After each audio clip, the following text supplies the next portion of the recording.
and then discuss a resolution.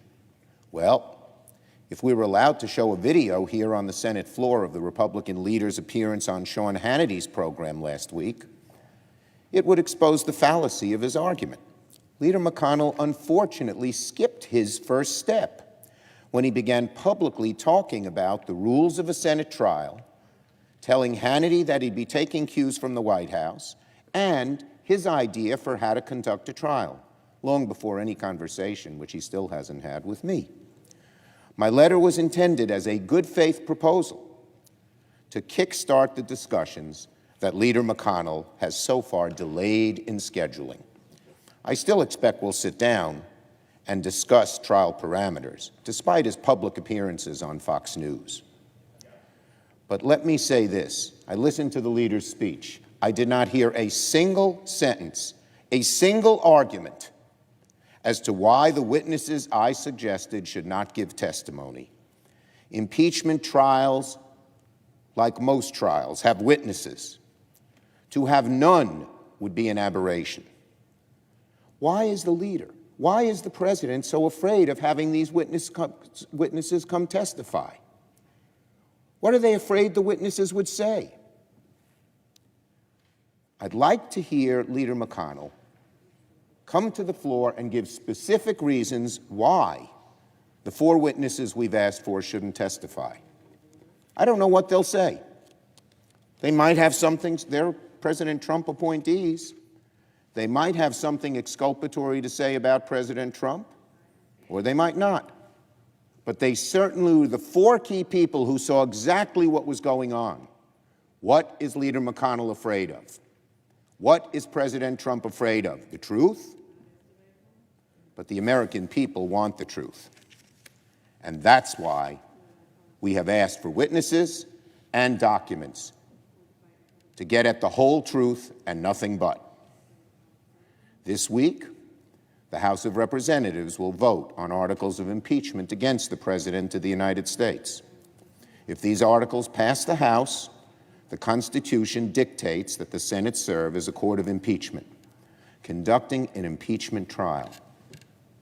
Mr. President, is a tremendously weighty and solemn responsibility entrusted to us by its founders. If such a trial is to happen, Democrats strongly believe it must be fair, and the American people must regard it as fair. A fair trial is one that allows senators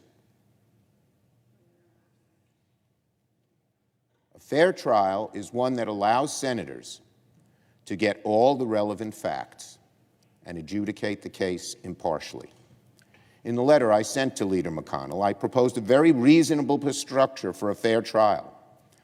I've sent that same letter to every one of my colleagues, Democrat and Republican. There's a grand tradition in America, speedy and fair trials.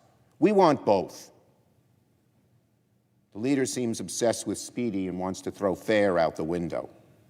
To simply repeat the arguments that were made in the House and Senate when there are witnesses and documents that could shed light on what actually happened, why not have them? Let's hear a single word of answer to that. We've heard none. And in fact, the American people want it as well. A poll today in Washington Post, ABC, 72% of Americans want to hear these witnesses. 64% of Republicans do. The American people are fair. They don't want to cover up. They don't want concealment. This is weighty stuff. The House has put together a very, very strong case that the president abused his power and wanted to let a foreign power interfere in our elections. That goes to the heart of what our democracy is and what the Founding Fathers warned against. And now, to not allow witnesses to come forward who would be able to discuss what actually happened? If we don't have them, the trial won't be fair. The 4 witnesses we proposed have direct knowledge of why aid to Ukraine was delayed, and the administration's request for Ukraine to conduct 2 investigations for political reasons. They have direct knowledge of those facts. We don't know, as I said, what kind of evidence they'll present. It may be incriminating. It may be exculpatory. It may influence how senators vote. It may not. But they certainly ought to be heard. By virtue of their senior positions in the White House, each witness we named was directly involved in the events that led to the charges made by the House. We've also proposed subpoenaing certain records, including emails by certain key officials that are directly related to the charges brought by the House. I believe these documents are also of great importance to making sure senators have the information necessary to make a fully informed decision, this terribly weighty decision. The House has built a very strong case against the president. Maybe that's why Leader McConnell doesn't seem to want witnesses, at least not agree to them now. Maybe that's why the president is afraid, because the House case is so strong that they don't want witnesses that might corroborate it. The evidence the House put together includes public testimony given under oath by numerous senior officials appointed by President Trump. These are Trump appointees we're calling, not some partisan Democrat. But some Republican senators have said that while the charges are serious, they haven't seen enough evidence to make a decision.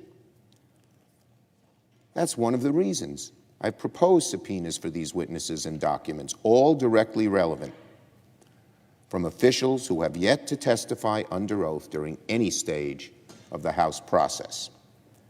Senators who oppose this plan will have to explain why less evidence is better than more evidence. Again, let me say that to every senator in this room, Democrat and Republican. Senators who oppose this plan will have to explain why less evidence is better than more evidence. And they're going to have to explain that position to a public that is understandably skeptical when they see an administration suppressing evidence and blocking senior officials from telling the truth about what they know. Let me repeat this Washington ABC poll. Just this morning, I read about it in the paper this morning.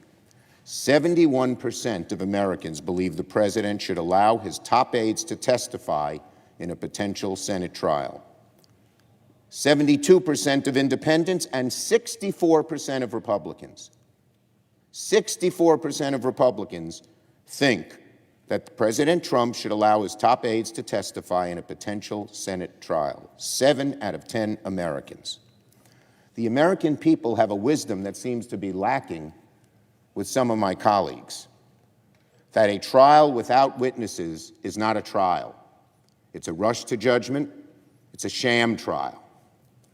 The American people understand that a trial without relevant documents is not a fair trial. Again, a desire not for sunlight, but for darkness, to conceal facts that may well be very relevant. The American people understand if you're trying to conceal evidence and block testimony, it's probably not because the evidence is going to help your case. It's because you're trying to cover something up. Mr. President Trump, are you worried about what these witnesses would say? If you're not worried, let them come forward. And if you are worried, we ought to hear from them. I haven't heard, again, the leader went on for 15, 20 minutes, the Republican leader, without giving a single argument for why these witnesses shouldn't testify or these documents shouldn't be produced, unless the president has something to hide. In the coming weeks, every senator will have a choice. Do they want a fair, honest trial that examines all the facts? Or do they want a trial that doesn't let all the facts come out? We will have votes. During this proceeding, should the House send it to us, after voting for it, when they send it to us, we will have votes on whether these people should testify and whether these documents should be made public and part of the trial. And the American people will be watching. They will be watching. Who is for an open and fair trial? Who is for hiding facts, relevant facts, immediate facts? Who is for covering up? I expect to discuss this proposal for a fair trial with Leader McConnell. But each individual senator will have both the power and the responsibility to help shape what an impeachment trial looks like. In Federalist 65, Alexander Hamilton wondered, quote, "Where else than in the Senate could have been found a tribunal sufficiently dignified or sufficiently independent to serve as a court of impeachment? What other body would be likely to feel confidence enough to preserve, unawed and uninfluenced, the necessary impartiality?" My colleagues, Leader McConnell, are you, in Alexander Hamilton's words, unawed and uninfluenced to produce the necessary impartiality, or will you participate in a cover-up? Can we live up to Hamilton's fine words with dignity, independence, confidence, to preserve the necessary impartiality to conduct a fair trial? That question should weigh heavily upon every single senator.